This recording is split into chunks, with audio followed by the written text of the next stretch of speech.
says they got to do it. So therefore, we got to have a job for those people to do. We don't pay for it, they pay for it. But we're organizing it, right? And we said several years ago, if we can get 25% of the people that are really on our team, we'll be all right.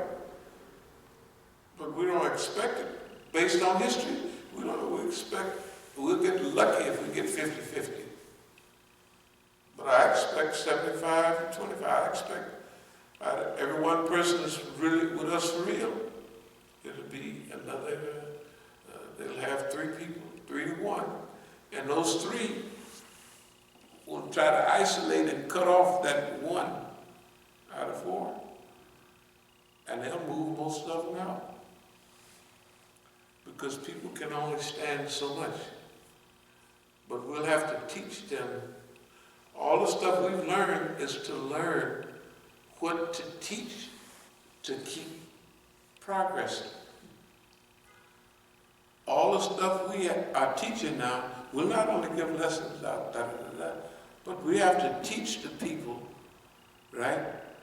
If it's a group of people, we have to tell them, in this group there are so many genuine people, and there are so many probably agents. If you feel pressured or slighted, if somebody has said things to you that make you feel uncomfortable and all of that, that person is probably trying to get rid of you.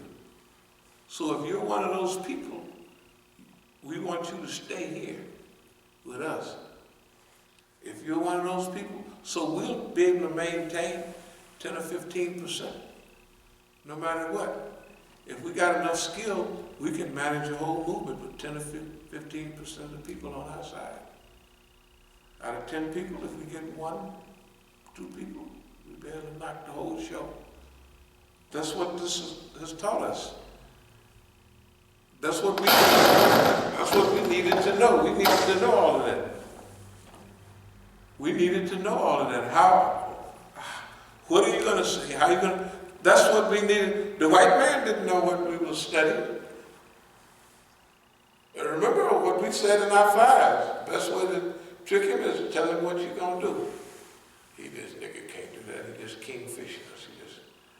We said we're going to do case study after case study. It won't sound like case study. It'll be nigga sounding. It'll sound like a kingfish. I had to raise burn on somebody. Right? That's what we sound like. All these words we make up and stuff like that. It's that them niggas don't know nothing. But they must. The amount of people they got on us, sometimes I feel like going, said, boss man, hey man, just take a rest, man. There's too many, you're using up too many resources. A couple of times I wanted to tell them, boss man, I done played y'all. I am not that important.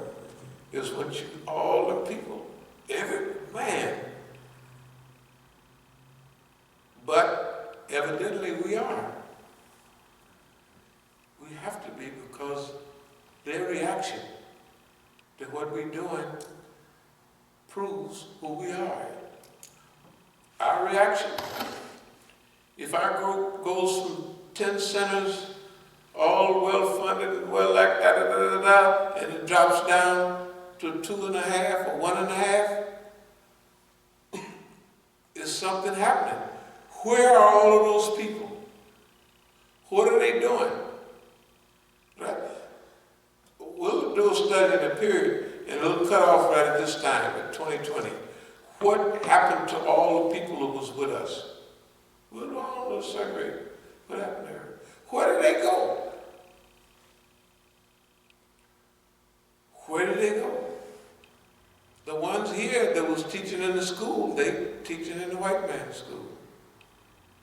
Where they teaching? Right? The people, they going on. Even my ex-husband,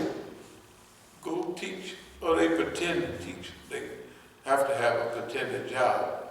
So their job is still keeping an eye on. And why do we say keep an eye? Good, because you keep an eye on, you tell boss man what I tell you. Well, boss man, you know they keep an eye because you know what stuff they do. Like I said, if I go over to one place for breakfast or dinner or something, they got to be listening. And all the people came here from Iran, they wanted to know, would you go if they asked you this anniversary? I said, sure. I'd be happy to go. But I'm not waiting around for no invitation. And I made sure that they understood what I was talking about. And then I told them, I'm not going to blow this cover, I'm not going to blow nobody's cover, which is true. I'm not going to go over and say, this lady on Press TV is a stooge and a snitch and a tattletale. And the Iranian she married died when he was 20-something years old or got killed. And she's the main woman on TV over there, and her best friend is this family. And it looks like, it smells like, it's ridiculous. Everything they've been doing is ridiculous. When we come out of the hospital, they give her a case. When I'm in the hospital, a phony case. And all they're saying is, the Masjid. And everybody, at the conference I done just left, I got pictures of me all bloody-headed and everything. Ain't nobody saying, Imam Musa, Imam Musa. Right? Man, this stuff is so ridiculous. Tell the truth. That's low level, what I just talked about, low level ridiculousness. When you have time to go over it every now and then, the stuff that's happening, it just that is insane. But that's part of what we do. Remember, we have to make the boss man doubt his. He always trying to make us doubt. Oh, we wrong, we did it. That happened. What about you, boss man? What about your policies? Remember, you want to make them mad? Tease them. Imagine how arrogant the Zionists are. You just tease them. Yeah, you dumb Zionists. And they put you on top, right? Abraham Foxman, all the big Zionists. Excuse me 1 second. As-salamu alaikum. Are you here right now? I am here at the Masjid, yes. We're about to go wash, and we need like $30. $30, yeah. You can come down to the Masjid and get it. Okay. All right. Well, anyway. So, I will eventually close. I'll close with this. This is a physical, psychological, and religious confrontation all in one.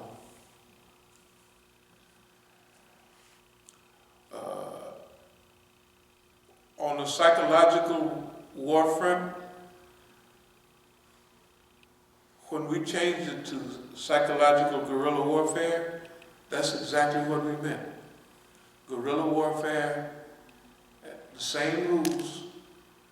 We studied in detail. They left books here for me on guerrilla warfare. They wanted me to get mad and go down and shoot up the Congress or something. I don't know what they wanted. But I studied in detail. Then we changed it to psychological guerrilla warfare. They accepted the challenge.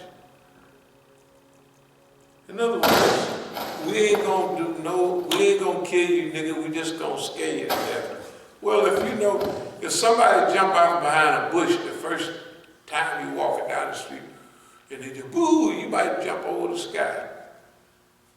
But after the second and 10th and 15th time, You just be joking. Hey, come on behind that bush. You ain't scaring nobody. Or you throw a bucket of paint behind the bush, turn them yellow or something. Because you're playing, they've agreed. Remember,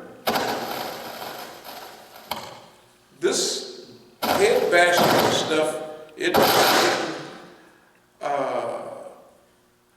I don't think they was playing because of how detrimental it was. But they wasn't playing. They got to the point to where they ran out and left the place after I done got on top of the guy. I done turned him over to the side. Remember, I was sitting down and they attacked me. Then I was 7'3", too old and just can't jump straight up no more. So I pulled him to me and turned him. And I'm turning, this is happening pretty fast. Pretty soon, I'm even with him, and I'm easing, now I'm on top of him. But now, Khadijah's still bashing me upside the head. Clear shots. Clear, she's a 300-pound woman. And she's hit me with that rod, and that I could feel it even today. I could tell what it was. It's like the white folks call it traumatic. Yeah, I got in trouble. Well, I do too, but niggas act different. I can remember it just like it was yesterday, but I remember it for a purpose. And we ain't no victim. They reached a point that they said, they done counted up in their head how many times we didn't hit that nigga, and he ain't going out, he ain't going down. So now he's even and a little above him, so he's gonna be up and around in another minute, right? Maximum another, he's gonna be up and around. That's when they got out of there. When it didn't work. They felt when we cracked this, when Mukhtar come behind me like this, and remember, we didn't just talking and stuff. I heard a click of that rod thing they have, click, and then pop, pop, pop. So he had hit me with 3 whacks before I could reach up and grab him. And then he was still moving around. The point I'm saying is, they were not playing with me at all. Anything could have happened. At my age, I could have died.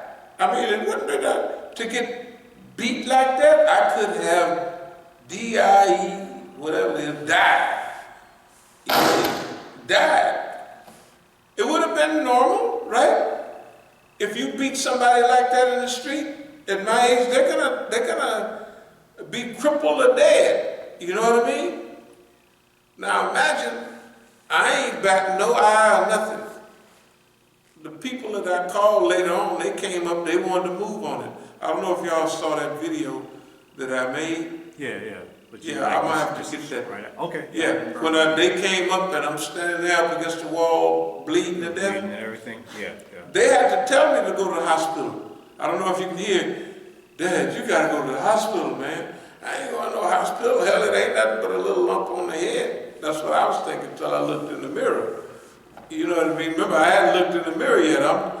And the point is, everything that they have done over the years, in the early years, it would cause some type of a problem to where you would want to quit.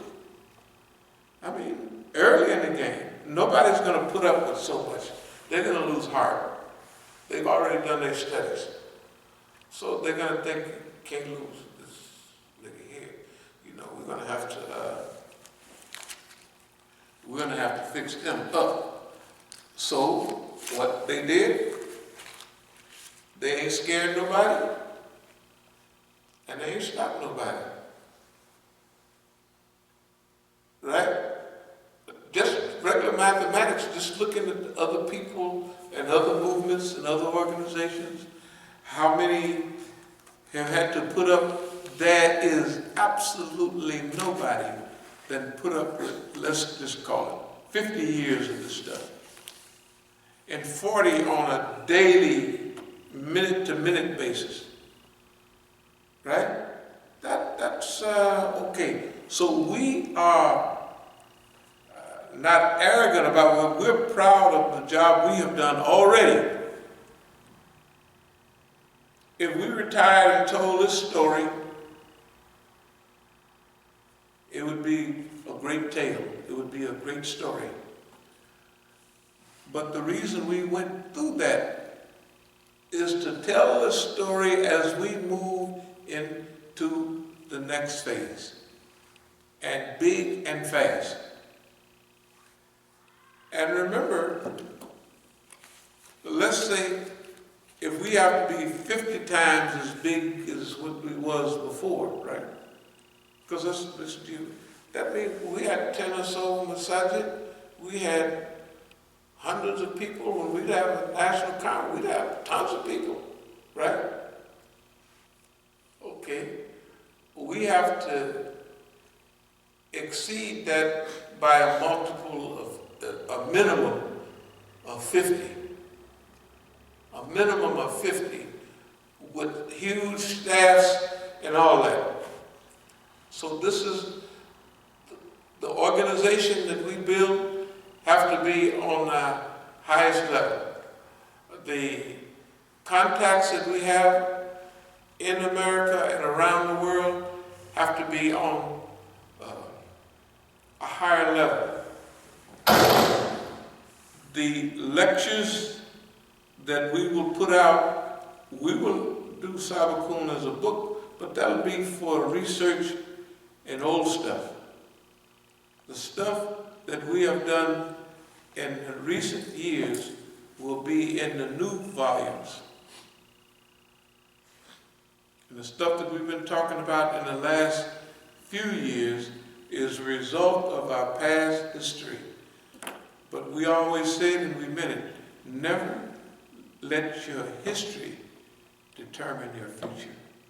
Let your imagination determine your future. So all the stuff that happened, that's not determining where we're going. We're going where we think we should be going. So, and we're going to whoop them some more with what we got. They deserve a whooping.